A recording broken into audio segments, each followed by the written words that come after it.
Dans presque chacune de mes vidéos d'aspirateurs robots haut de gamme, je vous parle du fameux télémètre laser qu'on va retrouver au-dessus des aspirateurs robots haut de gamme, permettant de cartographier et de comprendre votre maison. Et ben ça y est, une marque est parvenue à cacher ce système-là, permettant au robot de passer de 10 cm de haut à seulement 8,6 cm et donc de se faufiler dans certains endroits de manière plus facile. Bienvenue sur AliExpress pour le test du Neabot Nomo Q11. Une chose est certaine, son style ne peut pas laisser indifférent et je parle bien sûr de sa station de vidange.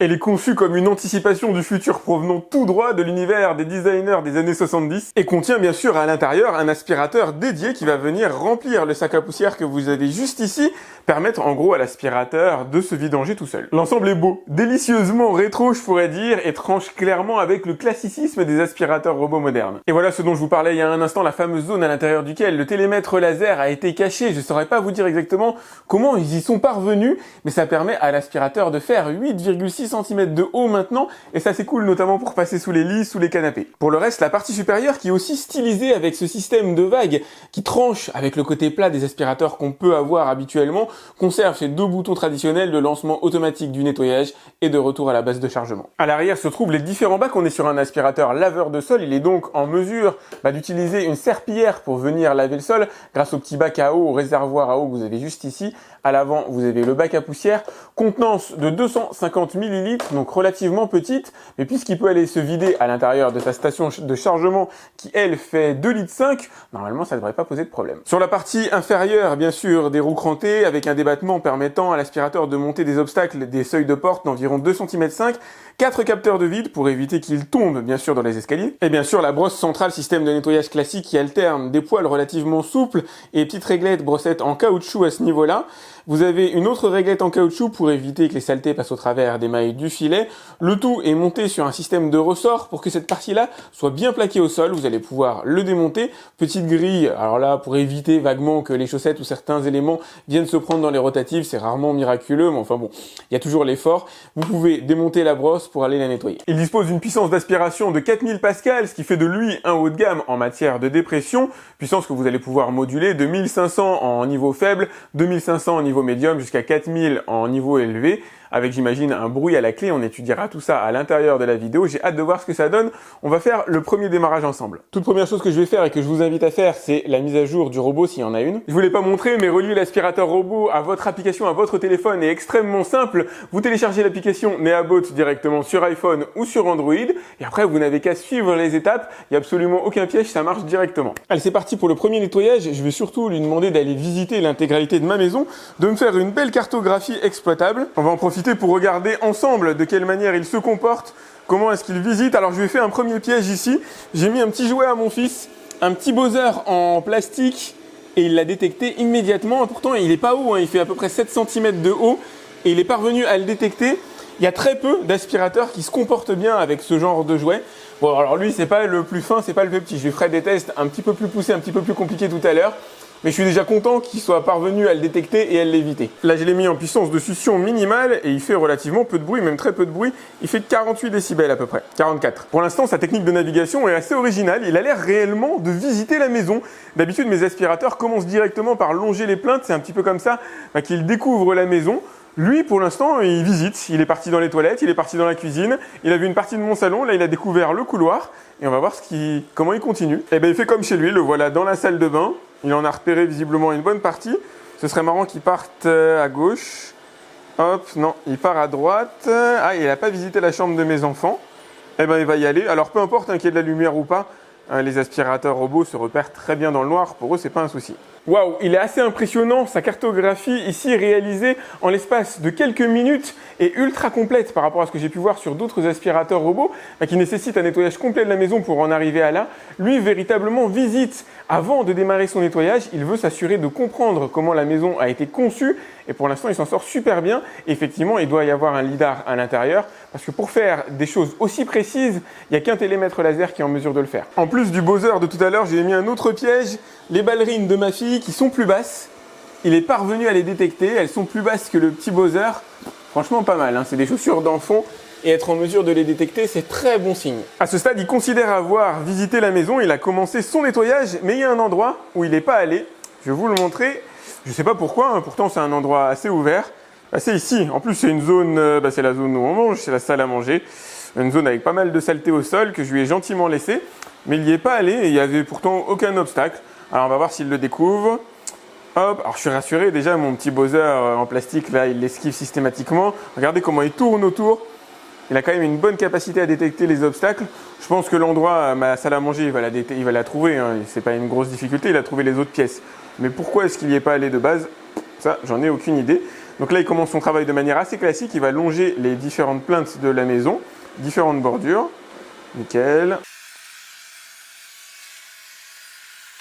Et ben voilà, ça y est, le voilà dans ma salle à manger. Donc du coup, il a fini par la trouver. Je crois qu'il n'y avait pas d'obstacle réel. Pourquoi est-ce qu'il n'y est pas allé pendant sa conception de cartographie? Là, j'en ai aucune idée.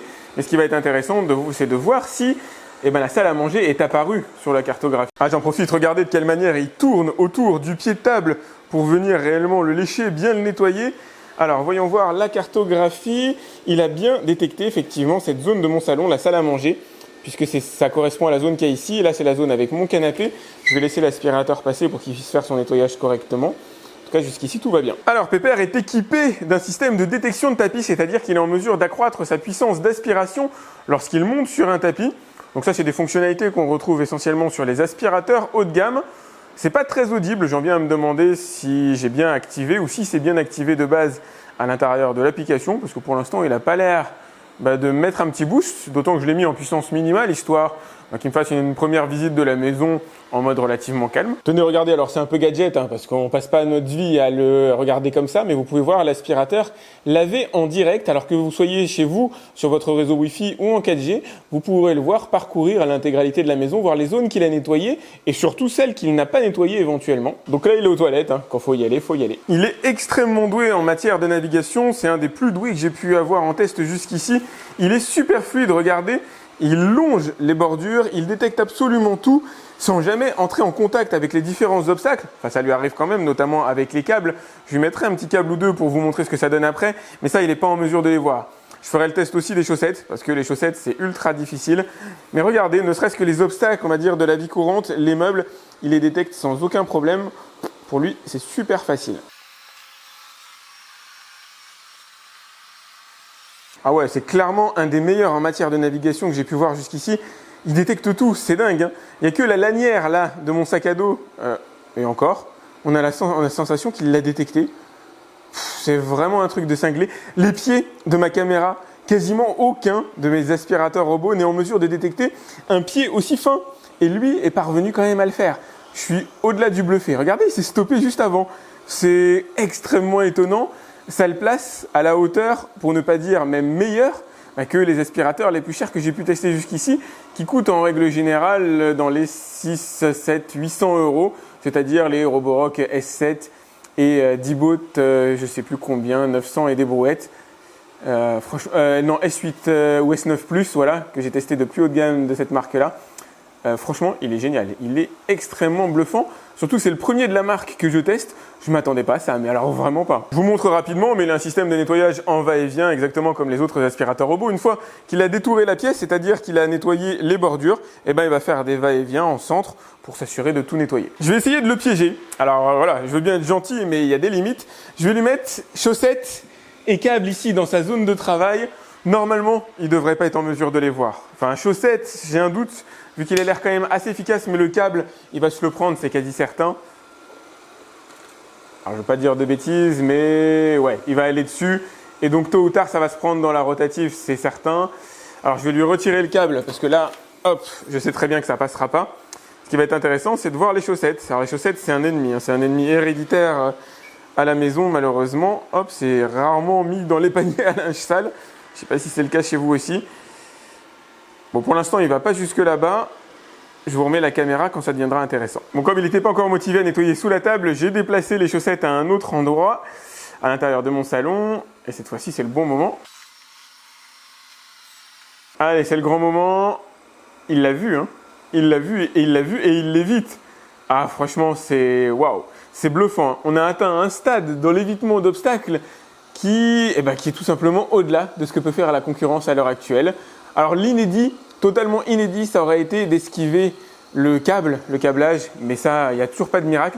Par contre, rien qu'éviter les chaussettes, Mais à la maison, pour moi, alors vous n'avez pas forcément des chaussettes au sol, mais imaginez le nombre de petits obstacles de ce genre-là que vous avez lorsque vous avez des enfants. Le simple fait qu'ils soient en mesure de les esquiver, ça le positionne comme un des plus hauts de gamme du marché en matière de navigation. Il est bluffant de chez bluffant et j'en ai testé beaucoup. Si vous êtes abonné à ma chaîne, et je vous invite à le faire si ce n'est pas le cas, vous savez que j'en ai testé probablement, peut-être une centaine. Je suis allé vérifier dans mes playlists et vous allez trouver à l'heure actuelle 81 vidéos de tests d'aspirateur robot. C'est dire si j'en ai testé beaucoup et je m'étonne moi-même. Alors ça y est, l'aspirateur va retourner se charger à sa base. Donc il n'était pas chargé à fond, il y avait 50% d'autonomie. Là il bosse depuis environ 1 heure. On a quand même une très grosse batterie intérieure de 5200 mAh qui lui permet dans l'absolu d'aller laver, nettoyer sans aucun problème environ une surface de 200 mètres carrés.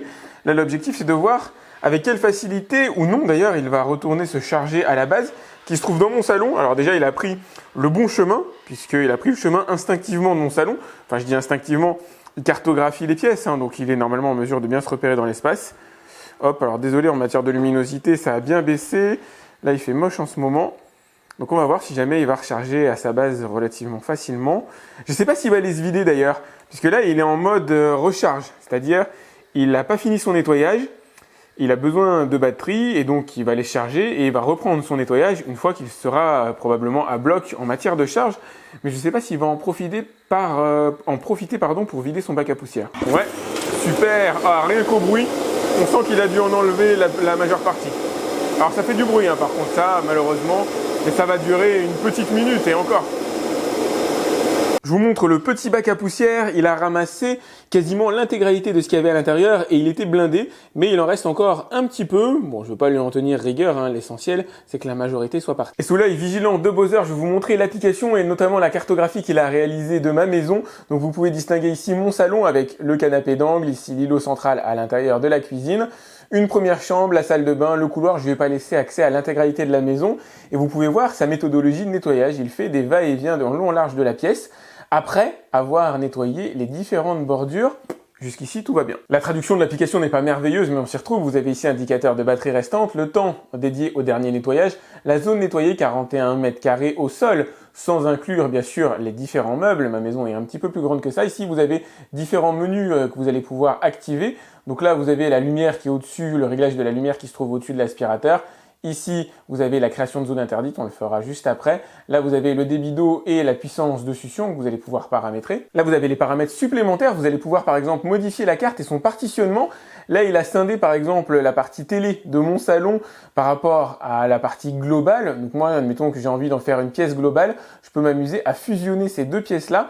Donc vous avez ici le menu fusionner. Je vais sélectionner les zones qui m'intéressent. Ensuite, je valide. À l'inverse, il est possible de diviser des pièces. Donc là, vous avez la salle de bain qui est bien sûr indépendante de mon couloir que vous avez juste là. Donc je vais pouvoir dessiner une ligne ici. Hop, et normalement, ça devrait permettre la division de la salle de bain par rapport au couloir, faire en sorte, bon là je ne l'ai pas fait de manière très fine, mais faire en sorte que l'aspirateur comprenne bien qu'il s'agit de deux pièces différentes pour pouvoir ensuite lui demander d'aller nettoyer une pièce plutôt qu'une autre. Je vais pouvoir affiner la carte et créer par exemple une zone cuisine puisqu'elle est fusionnée avec mon salon. Voilà, je crée ce petit carré, ce petit rectangle qui va désigner la cuisine grosso modo. Alors là je le fais un petit peu à la va-vite, Hop, et voilà, maintenant intégré à l'intérieur de mon salon, j'ai la cuisine, je valide. Je vais aussi pouvoir lui dire que comme c'est une zone potentiellement très sale, merci de nettoyer 2 fois et pas uniquement un seul passage. Absolument essentiel, je vais pouvoir créer des zones interdites. Par exemple, je sais qu'ici, j'ai une zone de câblage. Alors pourquoi il l'a appelé cuisine? Il faudra que je le renomme après. Voilà, j'ai des câbles ici à côté de la télé, donc je vais pouvoir lui dire merci de ne jamais aller à cet endroit. Voilà, je l'ai renommé câble et ces zones n'ont pas forcément besoin d'être rectangulaires. Vous avez ici un outil qui vous permet de mettre la forme que vous avez envie. Vous allez aussi pouvoir choisir si cette zone sera interdite à l'aspiration ou au lavage de sol, puisque l'aspirateur n'est pas en mesure, lorsqu'il est en train de laver le sol, de détecter les tapis. Vous allez pouvoir lui dire ici, j'ai un tapis, merci d'y aller lorsque tu es en mode aspiration, mais merci surtout de ne pas y aller lorsque tu es en mode lavage de sol. Après, il y a d'autres menus classiques, réinitialiser la carte, partager le robot avec un autre smartphone, votre compagnon par exemple, modification de la carte, mise à jour du firmware, historique de nettoyage éventuellement, ça peut toujours vous être utile, mais enfin moi c'est pas quelque chose que je vais regarder au quotidien. Voilà l'usure des différents composants, nettoyage des filtres. De temps en temps, vous pouvez faire du nettoyage à la main, il n'y a pas forcément besoin d'aller en racheter d'autres. Informations sur le robot, la voix. Alors tout n'est pas extrêmement bien traduit malheureusement. Vous avez ici le français canadien visiblement qui est disponible, je ne l'avais pas testé. Là, vous pouvez activer ou non le collecteur de poussière externe, mais enfin bon, tant qu'à faire, autant l'utiliser. Utilisez le robot un petit peu en mode télécommande, ça c'est parfait pour les enfants, pour qui s'amusent à nettoyer avec l'aspirateur. Bref, c'est extrêmement complet. Ah oui, dernière chose que je vous ai pas montré, le multi-étage. Si jamais vous avez des étages, vous allez pouvoir partitionner les cartes en fonction des étages de votre maison. Ce qui est dingue, c'est que j'ai effectué 81 tests d'aspirateur robot et je découvre cette marque et je la découvre à un stade extrêmement avancé. Là, ce que je viens de voir sur l'application, ce que je viens de voir par rapport aux capacités du robot, c'est extrêmement étonnant. Mais comment cette marque a pu me passer inaperçue pendant autant de temps alors qu'ils ont un niveau d'efficacité qui est digne aujourd'hui des plus haut de gamme du marché. Allez, c'est parti pour mon légendairement difficile test des 100 grammes de saleté à ramasser sur sol dur et tapis. Je lui ai positionné les 100 grammes sur du carrelage. Alors ça fait quand même de gros volumes à ramasser en une seule fois, c'est pas quelque chose que vous allez avoir chez vous. J'utilise ce test uniquement pour partager les aspirateurs robots entre eux. Il y a essentiellement de la poussière, essentiellement des particules fines. Faudrait peut-être que je le revoie en incluant des choses un petit peu plus grosses. Il y a quand même des trucs un peu costauds, comme par exemple des pâtes alphabet que vous avez ici. Il y a du riz, il y a des moutons de poussière, il y a des copeaux de bois. Alors là, c'est extrêmement difficile à ramasser sur un tapis. Enfin bref, il y a à boire et à manger. Enfin, il y a surtout à manger. L'autre difficulté de ce test, c'est qu'il va devoir découvrir un nouvel environnement. Je vais le mettre en puissance maximale, comme je le fais pour chacun de mes aspirateurs robots pour ce genre de test.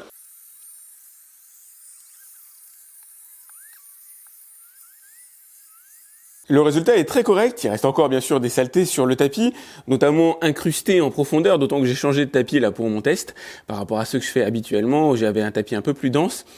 Donc il a fait un travail qui est tout à fait honnête, pas le meilleur que j'ai vu jusqu'ici. Sur sol dur, il s'en sort très bien aussi. Alors il m'a quand même laissé des saletés par-ci par-là, hein. J'espère que vous arrivez à le voir, je vais régler ma caméra un peu différemment. Il m'a surtout laissé une bande de saleté à ce niveau-là, et ça risque de s'en ressentir sur la pesée qu'on va effectuer dans quelques secondes. Donc le résultat est plutôt, on va dire, dans la moyenne, mais pas non plus délirant. Ça se confirme à la pesée, 72,8 grammes de saleté sur les 100 demandés. On est loin des hauts de gamme que j'ai pu tester jusqu'ici. Il n'a donc pas brillé sur ce test, qui est surréaliste par rapport à ce que vous aurez évidemment en saleté à ramasser à la maison, mais les aspirateurs robots haut de gamme que j'ai pu tester jusqu'ici dépassent la barre des 90 grammes de saleté ramassée sur les 100 demandés. Donc on peut voir que le Q11 en est encore relativement loin. Maintenant, au quotidien, à l'intérieur de la maison, il m'a fait un travail absolument impeccable, irréprochable. C'est juste que par point de comparaison sur une zone vraiment difficile, là il est en retrait et je pense qu'il y a des améliorations à apporter à son système de brosse rotative. Dernier test important, c'est parti pour le lavage des sols. Allez, c'est parti pour le lavage de sol. Donc j'ai mis un petit peu de détergent à l'intérieur du bac à eau. J'ai laissé l'aspirateur à un autre endroit que celui qu'il connaît habituellement pour voir s'il est capable de reconstruire, enfin en tout cas de se repérer dans l'espace à partir d'un nouvel emplacement. Ça peut être intéressant comme test. Eh ben non, j'ai la réponse juste ici. L'aspirateur s'est arrêté. Il n'a pas réussi à se repérer dans l'espace et malheureusement, il n'a pas de lui-même démarré une nouvelle cartographie permettant tout simplement de continuer son cycle de nettoyage. Il s'est contenté de s'arrêter et de m'envoyer un message. Du coup, je l'ai replacé à son endroit normal, l'endroit où je l'avais mis au début et là, effectivement, il s'est relocalisé immédiatement. Si vous voulez le changer d'endroit, il faudra refaire la cartographie. C'est pas bien grave, mais bon. J'aurais apprécié qu'il fasse tout ça de lui-même. Visiblement, il s'est paumé, il a abandonné son nettoyage, il a dit qu'il retournait se charger et s'est arrêté parce qu'il ne retrouve pas sa base de chargement. Alors qu'il n'y a pas de difficulté, c'est des zones où il est déjà allé hier. Allez, ça y est, je l'ai relancé, il est parti visiter une zone qu'il avait ignorée la première fois, sous la table, il y a pas mal de saleté. On peut voir que la traînée d'eau est extrêmement faible en dessous de la serpillière, malgré le fait que j'ai mis en débit d'eau maximum. Ils auraient pu mettre un débit quand même un petit peu plus costaud. Là, ça fait un peu léger, je trouve. Regardez par rapport aux traces qu'on peut voir. Alors certes, ce sera cool pour éviter d'avoir une grosse accumulation d'eau et un séchage qui prend du temps. Mais ça me paraît quand même un petit peu léger pour aller laver le sol. Ça y est, il s'est mis en mode va-et-vient. Donc c'est le nettoyage classique qu'on va retrouver sur tous les aspirateurs robots, en tout cas la plupart. Les meilleurs vont décrire des Y, c'est-à-dire ils vont passer sur une zone, repasser dessus après qu'elle est décantée, et faire une espèce de palmier comme ça et avancer en Y. Effectivement, c'est un petit peu plus efficace que les va-et-vient. Et les vraiment ultra meilleurs, les plus haut de gamme, eux disposent d'une serpillière vibrante à l'arrière pour venir déloger au mieux les saletés. Bon, après, c'est rarement miraculeux de toute façon. Il a l'air de s'en sortir à peu près honorablement, mais c'est pas lui qui va révolutionner le genre, ça c'est sûr. Regardez comme il a pas kiffé les guirlandes au bas du pied de mon sapin, ce qui est assez normal. Elles avaient tendance à s'enrouler autour des rotatifs, j'ai créé une zone interdite. Et ça y est, maintenant enfin je suis tranquille. Et voilà le résultat sur la serpillière après nettoyage de la moitié de ma maison. Elle est franchement propre, étonnamment propre je trouve. Alors vous avez ici des parties centrales qui visiblement, ou sur les côtés d'ailleurs latérales, qui sont plus exposées que d'autres. Normalement les saletés auraient dû être réparties de manière uniforme. C'est pas génial, alors je me suis peut-être trompé dans ma manière de positionner la serpillière. Comme tout produit, le Nomo Q11 souffle le chaud et le froid, on commence par le chaud. Design assez sympa, beaucoup plus original que ce que peut faire la concurrence, aspirateur plus fin pour passer plus facilement sous les meubles.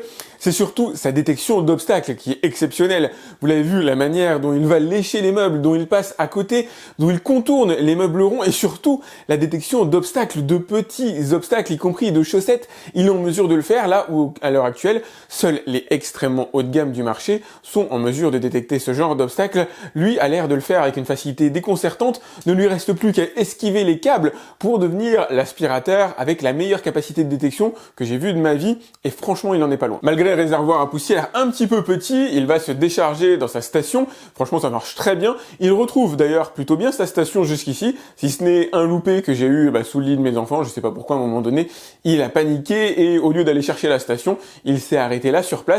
Globalement, ça s'est toujours plutôt bien passé. Côté performance moyenne, il y a son autonomie qui est pas meilleure que la concurrence. Pourtant, il a une grosse batterie à l'intérieur, mais il a l'air de consommer aussi un petit peu plus d'énergie. En capacité de nettoyage, idem, il est moyen. On est loin des hauts de gamme, mais on est dans un aspirateur qui vous rendra un service quasi parfait dans un appartement ou une maison normale avec un niveau de saleté normal. Il est juste en dessous par rapport à mon test des 100 grammes qui lui est extrêmement dense. Toujours sur le moyen, le lavage des sols qui ne brille pas d'innovation particulière. Ça servira à retirer les particules les plus fines de surface, mais ça ne remplace pas un lavage du sol à la main. En négatif, il n'est pas donné, c'est pas le plus cher non plus du marché, mais je vous ai mis le lien directement dans la description pour aller voir combien il coûte à l'heure actuelle.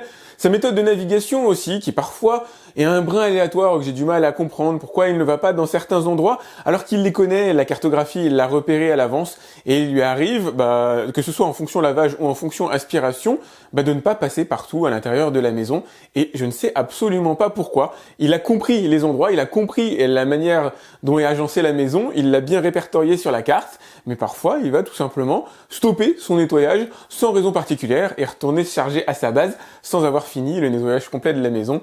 Voilà. J'ai rarement une conclusion si difficile à faire sur un aspirateur robot. Il arrive quand même à éclater les meilleurs aspirateurs robots en matière de détection d'obstacles, ce qui est la chose la plus difficile à réaliser aujourd'hui pour un aspirateur robot. Lui, il parvient en intégrant un lidar à l'intérieur et en plus en réduisant son empattement, en réduisant sa taille, lui permettant de se faufiler dans des endroits où les autres aspirateurs de la concurrence ne peuvent pas se faufiler. Il est génial dans des domaines ultra technologiques et pourtant, il pêche encore dans des domaines assez simples, comme la capacité à s'assurer en tout cas qu'il va absolument partout à l'intérieur de la maison.